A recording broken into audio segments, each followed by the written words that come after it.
दौड़ता चला आता है, और उसी ने सूरज और चांद और सितारों को पैदा किया, सब उसके हुक्म के मुताबिक काम में लगे हुए हैं। देखो, सब मखलूक भी उसी की है और हुक्म भी उसी का है। अल्लाह रब्बुल आलमीन बड़ी बरकत वाला है।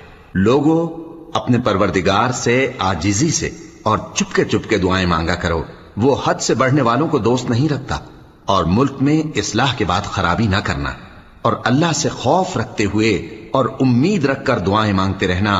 कुछ शक नहीं कि अल्लाह की रहमत नेकी करने वालों से करीब है। और वही तो है जो अपनी रहमत यानी बारिश से पहले हवाओं को खुशखबरी बनाकर भेजता है, यहां तक कि जब वो भारी भारी बादलों को उठा लाती है तो हम उसको एक मरी हुई बस्ती की तरफ हाँक देते हैं। फिर बादल से बारिश बरसाते हैं, फिर बारिश से हर तरह के फल पैदा करते हैं। इसी तरह हम मुर्दों को जमीन से जिंदा करके बाहर निकालेंगे।